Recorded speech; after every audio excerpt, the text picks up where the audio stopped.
Next, frequency polygon. Graphs of frequency distributions, histogram, frequency polygon, frequency curve, ogives. ഇത്രയാണ് നമുക്ക് പഠിക്കാനുള്ളത്. അതിൽ histogram നമ്മൾ പഠിച്ചു. Next, frequency polygon. A frequency polygon is an important graphical representation of a frequency distribution. It can be constructed by drawing the histogram or directly by plotting the points. And if we are using the histogram, join the midpoints of the top of the rectangles of the histogram using straight lines. The frequency polygon can also be drawn by joining the consecutive points plotted by taking the midpoints of the class intervals on x-axis and corresponding frequencies on y-axis. The endpoints are extended at each end to join the x-axis. And the total area under the frequency polygon is equal to the total frequency of the data. Two or more frequency polygon can be drawn on the same graph, but two histograms cannot. So to compare frequency distributions, we prefer polygon to histogram. Okay. Frequency പോളിഗണിൽ പറയുന്നത് ഒന്ന് നമുക്ക് histogram വരച്ചിട്ട് histogram ഏകദേശം ഇങ്ങനെയാണ് ഉണ്ടാവുക അല്ലേ, ഇങ്ങനെ ഉണ്ടാവും ഹിസ്റ്റോഗ്രാം. ഹിസ്റ്റോഗ്രാം വരച്ചിട്ട് ഇതിൻ്റെ മിഡ് പോയിൻറ്റ്സ് മാർക്ക് ചെയ്തിട്ട് സ്ട്രെയിറ്റ് ലൈൻ കൊണ്ട് ജോയിൻ ചെയ്യാം. സ്ട്രെയിറ്റ് ലൈൻ കൊണ്ട് ഈ പോയിൻറ്റ്സ് ജോയിൻ ചെയ്യുക, എന്നിട്ട് എക്സ്റ്റെൻഡ് ചെയ്യുക. ഈ എൻഡിലേക്കും എക്സ്റ്റെൻഡ് ചെയ്യുക. ഇതാണ് എന്ത് ഫ്രീക്വൻസി പോളിഗൺ എന്ന് പറയുന്നത്. ഓക്കെ, ഇത് ഹിസ്റ്റോഗ്രാം വരച്ചിട്ടും വരയ്ക്കാം, അല്ലാതെ ക്ലാസ് ഇൻ്റർവെലിൻ്റെ മിഡ് പോയിൻറ്റ്സ് എടുത്ത് പോയിൻറ്റ്സ് മാർക്ക് ചെയ്തിട്ടും നമുക്ക് വരയ്ക്കാം. അപ്പോൾ ഇങ്ങനെ വരയ്ക്കാം, ഇതിന് എക്സ്റ്റെൻഡ് ചെയ്യുക താഴോട്ടേക്ക്. This is the frequency polygon. Straight line കൊണ്ടാണ്, സ്മൂത്ത് കർവ് അല്ല, സ്ട്രെയിറ്റ് ലൈൻ ആണ്. Okay, this is the frequency polygon. അപ്പോൾ ഈ ഫ്രീക്വൻസി പോളിഗണിൻ്റെ the total area under the frequency polygon is equal to the total frequency of the data. അപ്പോൾ ഇതിൻ്റെ area എന്ന് പറയുന്നത് ടോട്ടൽ ഫ്രീക്വൻസിക്ക് ഈക്വൽ ആയിരിക്കും. ഇതിൻ്റെയും ഏരിയ ടോട്ടൽ ഫ്രീക്വൻസിക്ക് ഈക്വൽ ആയിരിക്കും. ഓക്കെ, ഇങ്ങനെയാണ് അപ്പം എന്ത് വരയ്ക്കുക, ഫ്രീക്വൻസി പോളിഗൺ വരയ്ക്കുക. നമുക്കൊരു ഗ്രാഫ് തന്നെ ഒന്നോ രണ്ടോ ഫ്രീക്വൻസി പോളിഗൺ വരയ്ക്കാൻ പറ്റും. ബട്ട് ഹിസ്റ്റോഗ്രാം നമുക്ക് ഒറ്റൊരു ഹിസ്റ്റോഗ്രാം മാത്രമേ ഒരു ഗ്രാഫിൽ വരയ്ക്കാൻ പറ്റുള്ളൂ. അപ്പം സോ നമ്മൾ ഫ്രീക്വൻസീസ് കമ്പയർ ചെയ്യാം, ഫ്രീക്വൻസി ടേബിൾ കമ്പയർ ചെയ്യാൻ വേണ്ടിയിട്ട് ഫ്രീക്വൻസി പോളിഗണാണ് യൂസ് ചെയ്യുക. ഫ്രീക്വൻസി ഹിസ്റ്റോഗ്രാം നമുക്ക് യൂസ് ചെയ്യാൻ പറ്റില്ല. ഓക്കെ, ഇത്രയും കാര്യങ്ങളാണ് ഫ്രീക്വൻസി പോളിഗണിൽ പഠിക്കാനുള്ളത്. ഇനി ഒരു എക്സാമ്പിൾ നോക്കാം. Construct a frequency polygon for the following data using a histogram. ഇങ്ങനെയാണ് question. Construct a frequency polygon using histogram എന്ന് പറഞ്ഞിരിക്കുന്നത്. അപ്പോൾ ഇവിടെ തന്നിട്ടുണ്ട് ക്ലാസ്സും ഫ്രീക്വൻസി. ഇത് നോക്കിയാൽ അറിയാം, ഇത് വർക്കിംഗ് ക്ലാസ്സസ് ആണ്, ആക്ച്വൽ ക്ലാസ്സസ് അല്ല. കാരണം 9 കഴിഞ്ഞിട്ട് ഇവിടെ ഒരു ബ്രേക്ക് വരുന്നുണ്ട്, പിന്നെ 10 to 14 വരുന്നത്. അപ്പം this is A working class. നമുക്ക് ഇതിനെ എന്താക്കണം, ആക്ച്വൽ ക്ലാസ് ആക്കി കൺവേർട്ട് ചെയ്യണം. അപ്പം ആക്ച്വൽ ക്ലാസ് ആക്കി മാറ്റണമെങ്കിൽ ഈ ഡിഫറൻസ് കഴിഞ്ഞ ക്ലാസ്സിൽ പഠിച്ചതാണ്, എങ്ങനെയാണ് ആക്ച്വൽ ക്ലാസ് ആക്കി മാറ്റുന്നത്. ഒരു അപ്പർ ലിമിറ്റും ഒരു ലോവർ ലിമിറ്റും തമ്മിലുള്ള ഡിഫറൻസ് എടുക്കുക. 1 ആണ് ഡിഫറൻസ്. അത് divided by 2 is equal to നമുക്ക് 0.5 കിട്ടും. അപ്പോൾ 0.5 ലോവർ ലിമിറ്റ് ഒന്ന് മൈനസ് ചെയ്യുക, അപ്പർ ലിമിറ്റിൻ്റെ കൂടെ ആഡ് ചെയ്യുക. അപ്പോൾ നമുക്ക് ഇതിൻ്റെ ആക്ച്വൽ ക്ലാസ് എന്താ കിട്ടുക, 4.5 to 9.5. ഇതിൽ നിന്ന് 0.5 മൈനസ് ചെയ്യുക, ഇതിൻ്റെ കൂടെ 0.5 ആഡ് ചെയ്യുക. അതേപോലെ ഇവിടെ 9.5 to 14.5, 14.5 to 19.5, 19.5 to 24.5 and 24.5 to 29.5, 29.5 to 34.5 and frequency no change. Okay, അപ്പോൾ ഇത് നമുക്ക് ആദ്യം ഹിസ്റ്റോഗ്രാം വരയ്ക്കണം. കൺസ്ട്രക്റ്റ് പോളിഗൺ യൂസിങ് ഹിസ്റ്റോഗ്രാം എന്ന് പറഞ്ഞത്. അപ്പം ഹിസ്റ്റോഗ്രാം വരയ്ക്കണം. ഹിസ്റ്റോഗ്രാം വരയ്ക്കാൻ വേണ്ടിയിട്ട് ഫ്രീക്വൻസി അലോങ് വൈ ആക്സിസും ക്ലാസസ് അലോങ് എക്സ് ആക്സിസുമാണ്. ഓക്കെ, അപ്പം നമുക്കിത് 4.5 ഇവിടെ നിന്ന് തന്നെ വേണമെങ്കിൽ 4.5 എടുക്കാം. കുറച്ച് 4.5 ദെൻ അല്ലെങ്കിൽ കൺഫ്യൂഷൻ ആവേണ്ട 0 then 4.5, 9.5 and 14.5, 19.5, 24.5, 29.5, 34.5. Okay, and frequencies are from 6 to 27. നമുക്ക് 5, 10, 15, 20, 25 and 30. ഓക്കെ, അപ്പം സാധാരണ പോലെ ഹിസ്റ്റോഗ്രാം വരയ്ക്കാം. 4.5 to 9.5 4.5 to 9.5 നമ്മൾ ഇത് വരും.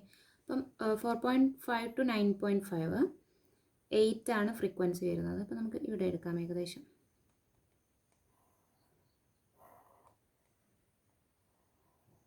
Nine 9.5 to 14.5 18.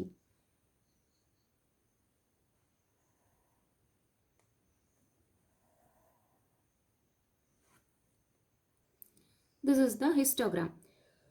ഈ ഹിസ്റ്റോഗ്രാമിന് നമുക്ക് എന്ത് ചെയ്യണം, ഫ്രീക്വൻസി പോളിഗൺ വരയ്ക്കണം. അപ്പം മിഡ് പോയിൻ്റ്, ഈ ഹിസ്റ്റോഗ്രാമിൻ്റെ മിഡ് പോയിൻറ്റ്സ് മാർക്ക് ചെയ്യാം. എന്നിട്ട് straight line, using straight line join ചെയ്യുക. എന്നിട്ട് എക്സ്റ്റെൻഡ് ചെയ്യുക, താഴോട്ടേക്ക് എക്സ്റ്റെൻഡ് ചെയ്യുക. Okay, this is the frequency polygon. And ഇതിൻ്റെ ഏരിയ എന്ന് പറയുന്നത് ടോട്ടൽ ഫ്രീക്വൻസിക്ക് ഈക്വൽ ആയിരിക്കും. ഓക്കെ, ഇത് ടോട്ടൽ ഫ്രീക്വൻസി, ഇത് മൊത്തം ആഡ് ചെയ്തതിന് ഈക്വൽ ആയിരിക്കും ഇതിൻ്റെ ഏരിയ എന്ന് പറയുന്നത്. This is how to draw a frequency polygon using histogram. Histogram അല്ലാതെ നമുക്ക് ഫ്രീക്വൻസി പോളിഗൺ വരയ്ക്കണമെങ്കിൽ ഇതേപോലെ ക്ലാസ് മാർക്ക് ചെയ്യാം. എന്നിട്ട് ഇതിൻ്റെ ഈ 4.5ൻ്റെയും 9.5ൻ്റെയും മിഡിൽ പോയിൻ്റ് മാർക്ക് ചെയ്യാം. ഹിസ്റ്റോഗ്രാം വരയ്ക്കാൻ നമുക്ക് ഈസി ആയിട്ട് മാർക്ക് ചെയ്യാം. അപ്പം അല്ലാതെ നമ്മൾ എന്ത് ചെയ്യുക, മിഡ് പോയിൻ്റ് ഇതേപോലെ തന്നെ മാർക്ക് ചെയ്യുക. ഹിസ്റ്റോഗ്രാം ഇല്ലാതെ എന്ത് ചെയ്യുക, ജോയിൻ ചെയ്യാം. Okay, next frequency curve. A frequency curve is also a graphical presentation of a frequency distribution.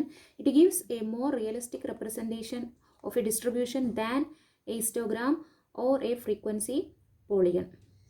The method of drawing a frequency curve is similar to the construction of frequency polygon. So to draw a frequency curve, first construct the histogram of the given frequency distribution. Then join the midpoints of the top of the rectangles of the histogram using a smooth curve by freehand method. The curve so obtained will be the required frequency curve. ഈ frequency curve എന്ന് പറയുന്നത് frequency polygon തന്നെയാണ്. Frequency polygon നമ്മൾ straight line കൊണ്ടാണ് വരയ്ക്കുന്നത്. ഇത് smooth curve ആയിട്ടാണ് വരയ്ക്കുന്നത്. ഓക്കെ, സ്മൂത്ത് കർവ് എന്ന് പറയുമ്പോൾ ഫ്രീ ഹാൻഡ് മെത്തേഡാണ്. സ്മൂത്ത് കർവ് ആയിട്ട് വരയ്ക്കും. Same as frequency polygon. ഇതിലുള്ള വ്യത്യാസം എന്താണെന്ന്, സ്മൂത്ത് കർവ് ആണ്, മറ്റേത് സ്ട്രെയിറ്റ് ലൈൻ ആണ്. ഓക്കെ, അപ്പോൾ ഫ്രീക്വൻസി കർവ് എന്ന് പറയുന്നത് വേറൊരു കാര്യം, it gives A more realistic representation of A distribution than histogram or A frequency polygon. നമുക്കൊരു എക്സാമ്പിൾ നോക്കാം. Construct A frequency curve. Frequency curve using histogram. അപ്പോൾ നമുക്ക് എക്സ് ആക്സിസിൽ ക്ലാസും വൈ ആക്സിസിൽ ഫ്രീക്വൻസിയും. Here classes are 0 to 10, 20, 30, 40, 50 and 60. Okay, and the frequencies are 2 to 15. നമുക്ക് 5, 10 and 15. Okay, അപ്പോൾ ഫ്രീക്വൻസി കർവ് 0 to 10 3 ആണ്. 0 to 10 3 and 10 to 20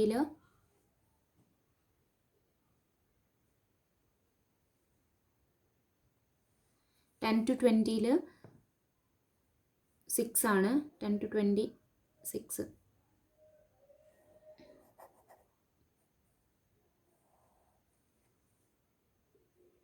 അപ്പം ഇതാണ് ഹിസ്റ്റോഗ്രാം. ഇനി ഇതിൻ്റെ നേരത്തെ നമ്മൾ ചെയ്തതുപോലെ തന്നെ എന്ത് ചെയ്യുക, മിഡ് പോയിൻറ്റ്സ് മാർക്ക് ചെയ്യാം. മിഡ് പോയിൻറ്റ്സ് മാർക്ക് ചെയ്യുമ്പോൾ ഇതാണ് മിഡ് പോയിൻറ്റ്സ് മാർക്ക് ചെയ്യുക. അപ്പോൾ ഇതിന് നമ്മൾ നേരത്തെ നമ്മൾ സ്ട്രെയിറ്റ് ലൈൻ കൊണ്ടായിരുന്നു വരച്ചുകൊണ്ടിരുന്നത്. ഇത് ഫ്രീ ഹാൻഡ് മെത്തേഡിൽ സ്മൂത്ത് കർവാണ്. ഓക്കെ, അപ്പം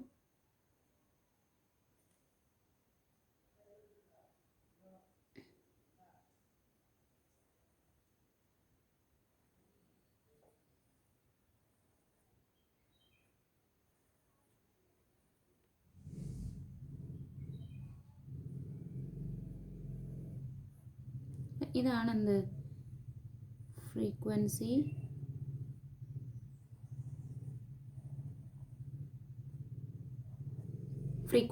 കർവ്. അപ്പോൾ ഫ്രീക്വൻസി കർവും ഫ്രീക്വൻസി പോളിഗണും തമ്മിലുള്ള ഡിഫറൻസ് മനസ്സിലാക്കണം. ഓക്കെ, ഫ്രീക്വൻസി കർവ് എന്ന് പറയുന്നത് എപ്പോഴും കർവ് ആയിരിക്കും, സ്മൂത്ത് കർവ് ആയിരിക്കും. മറ്റേത് സ്ട്രെയിറ്റ് ലൈൻ കൊണ്ടായിരിക്കും ജോയിൻ ചെയ്യുന്നത്. ഓക്കെ, അതിന് different shapes of frequency curves ഉണ്ട്. സിമെട്രിക്കൽ ഫ്രീക്വൻസി കർവ് ഉണ്ട്. സിമെട്രിക്കൽ എന്ന് പറയുന്നത് അതായത് ഇങ്ങോട്ടേക്ക് ഡിക്രീസ് ചെയ്യുന്നതും ലെഫ്റ്റ് സൈഡിലേക്ക് ഡിക്രീസ് ചെയ്യുന്നതും ആൻഡ് റൈറ്റ് സൈഡിലേക്ക് പോകുന്നതും എന്താണ് ഈക്വൽ ആയിരിക്കും. അതായത് common characteristics of such a distribution is that frequency decreases equally on either side of the central value having the maximum frequency. അതായത് മാക്സിമം ഫ്രീക്വൻസി ഇവിടെയാണ് ഉണ്ടാവുക. ആ മാക്സിമം ഫ്രീക്വൻസിയിൽ നിന്ന് ലെഫ്റ്റ് ഹാൻഡ് സൈഡിലേക്കും റൈറ്റ് ഹാൻഡ് സൈഡിലേക്കും ഡിക്രീസ് ചെയ്യുന്നത് ഈക്വലി ആയിരിക്കും. ആൻഡ് ഇത് നമ്മളൊന്ന് ഫോൾഡ് ചെയ്ത്, സിമെട്രിക്കൽ എന്ന് പറഞ്ഞാൽ നമുക്കറിയാം, ഇത് ഇങ്ങനെ ഇവിടെ ഫോൾഡ് ചെയ്താണ് ഈ ഒരു ഏരിയയും ഈക്വൽ ആയിരിക്കും. Okay, this is the symmetrical graph അല്ലെങ്കിൽ symmetrical distribution. And moderately skewed or slightly asymmetrical distribution. അപ്പം അതെന്ന് പറയുന്നത് പോസിറ്റീവ്ലി ഉണ്ട്, നെഗറ്റീവ്ലി ഉണ്ട്. Moderately skewed or slightly asymmetrical distribution, അതായത് റൈറ്റ് ഹാൻഡ് സൈഡ് കുറച്ച് എക്സ്റ്റെൻഡ് ചെയ്തിട്ടുള്ളതാണ് എന്ത് പോസിറ്റീവ്ലി സ്ക്യൂഡ്. ആൻഡ് അതായത് പോസിറ്റീവ് സൈഡിലേക്ക് കുറച്ച് എക്സ്റ്റെൻഡ് ചെയ്തിട്ടുള്ളത്. And left hand side extend ചെയ്തതാണ് എന്ത് negatively skewed. This is negatively skewed. Skewed എന്ന് പറയുമ്പോൾ അസിമെട്രിയാണ് ഉദ്ദേശിക്കുന്നത്. അതായത് this is symmetrical and here is a asymmetry. Right hand സൈഡിലേക്ക് കുറച്ച് എക്സ്റ്റെൻഡ് ചെയ്തിട്ടുണ്ട്, അപ്പം പോസിറ്റീവ്ലി സ്ക്യൂഡ്. ആൻഡ് ഇത് ലെഫ്റ്റ് ഹാൻഡ് സൈഡിലേക്ക് കുറച്ച് എക്സ്റ്റെൻഡ് ചെയ്തിട്ടുണ്ട്, so this is negatively skewed. And പിന്നെ ജെ ഷേപ്ഡ് കേർവ്സ് ആണുള്ളത്. ജെ ഷേപ്ഡ് കേർവ്സ് രണ്ട് തരത്തിലുണ്ട്. And this and then U shape curves ഉണ്ട്. യു ഷേപ്പ് കേർവ്സ് എന്ന് പറയുമ്പോൾ എങ്ങനെ. Okay, these are the shapes, different shapes of frequency curves. Okay.